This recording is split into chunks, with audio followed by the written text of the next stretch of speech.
langsung punya anak pas mereka baru nikah. Tapi nggak tahu kenapa Mita ini nggak hamil-hamil. Mereka tuh nggak ke dokter, tapi tetap berusaha terus buat baca-baca artikel, nanya-nanya temennya. Pokoknya mereka ngelakuin segala cara biar cepat punya anak. Sekitar 3 tahunan mereka nikah, tetap aja Mita tuh nggak hamil-hamil. Ditambah orang tua Dion tuh jadi rada nyinyir gitu loh ke Mita. Kayak biasanya kalau misalnya lagi kumpul keluarga, pasti kan ada kayak tante-tantenya, omnya nyinyir gitu kan. Iya. Nah ibunya Dion ini bukan yang ngebantuin Mita, tapi malah nambah nyinyirnya gitu loh ke Mita.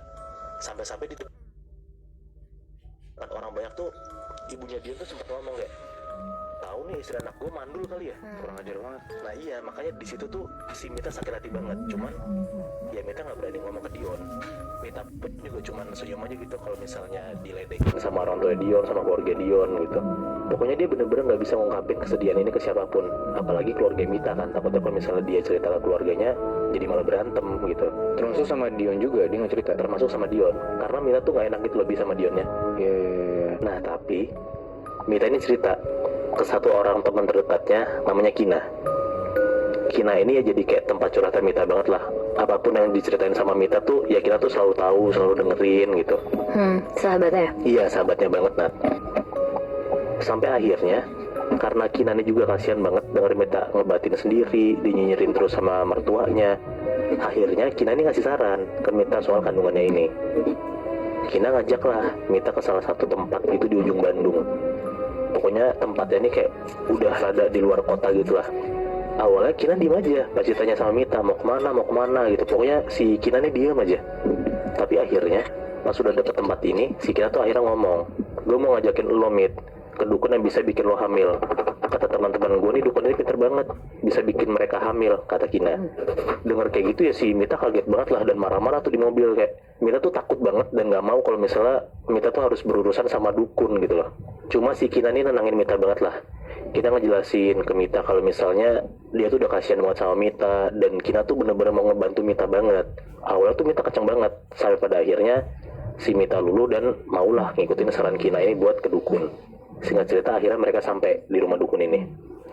Rumahnya kecil, kayak pedesaan gitulah di kaki gunung, dan kalau misalnya mau ke rumah dukun ini harus kayak ngelewatin hutan gitu kanan kirinya. Ketemulah mereka sama dukun ini, namanya Mbah Parjo, kita sebut aja. Mbah Parjo tuh nanya lah keluhannya apa, kenapa kesini gitu. Si Mita tuh cerita dia udah nikah 3 tahun tapi masih belum punya anak, dan dia tuh udah dikasih pressure gitulah sama keluarga suaminya kalau misalnya harus punya anak dalam waktu dekat. Pas diraba-raba perutnya sama si Mbah Parjo ini, si Mbah Parjo tuh bilang katanya ada penyakit di perutnya Mita yang bikin sperma Dion pun juga nggak bisa bekerja gitu loh.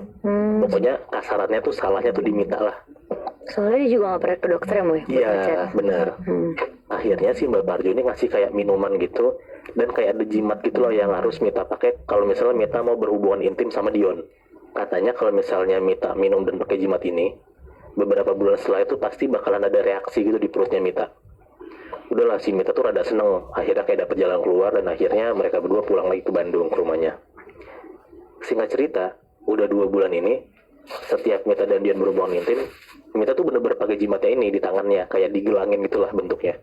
Abis beres berhubungan, si Mita tuh langsung minum, akhirnya dikasih sama Mbah Parjo. Terus Mita tuh juga udah telat mens 2 minggu. Pas diperiksa sama dokter, ternyata benar, akhirnya Mita hamil. Dan langsung info tuh ke keluarga mereka. Jalan sebulan 2 bulan kandungan Mita nggak ngerasa apa-apa. Dia tetap beraktivitas kayak biasa, sambil jaga kandungannya gitu lah. Pokoknya nggak ada masalah sama sekali.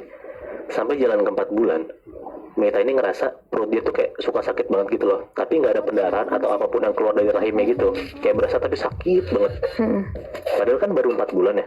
Kayak jarang banget gitu kalau misalnya ngerasa sakit yang terus-terusan kayak ditendang gitu loh. Kan itu kalau misalnya udah 7-8 bulan baru berasa kan. Iya. Nah ini dari 4 bulan Mita udah ngerasa kayak gitu. Tumbuhnya cepet banget berarti. Iya mungkin ya. Mita langsung tuh periksa ke dokter, dan ternyata bener, anaknya tuh baik-baik aja. Tapi si dokternya langsung kayak ngasih obat biar si Mita tuh nggak sakit perutnya. Udahlah, akhirnya si Mita rada tenangan lah habis dari dokter kan. Tapi semenjak dia ngerasa perut dia sakit itu, setiap malam Mita tuh jadi kayak suka denger kayak ada suara bayi nangis gitu di pekarangan rumahnya, di belakang rumahnya. Terus setiap Mita nanya ke Dion, Dion nggak dengar apa-apa. Jadi kayak di sini tuh suara bayi yang Mita dengar emang beneran cuma Mita doang yang dengar. Dion nggak bisa dengar sama sekali. Saya pada akhirnya Mita tuh ngerasa kayak rada keganggu lah sama suara bayi itu. Di jam 1 malam dia beraniin diri buat keluar kamar buat ngecek lah suara bayi itu tuh dari mana dan kenapa hampir 2 mingguan si Mita tuh tetap dengar suara ini. Dia keluar kamar dan dia jalan tuh ke belakang rumahnya. Pas di ruang tengah, Mita tuh dengar kayak ada suara cewek nyanyi gitu loh. Nyanyi itu sambil kayak gitu, kayak sambil nidurin bayi gitu loh. Di situ tuh Mita merinding banget dengernya. Tapi ya dia tetap beraniin diri buat ngecek ke belakang rumah tuh suara bayi apa gitu kan. Pas dia buka pintu belakang, Mita tuh lihat di pekarangan rumahnya, di pojokan gitu, deket-deket pohon gitu tanaman. Mita tuh ngeliat ada cewek pakai baju putih lagi gendong anak bayi. Dan asal suara bayi nangis ini dan suara cewek lagi nidurin bayi itu asalnya dari cewek yang Mita lihat.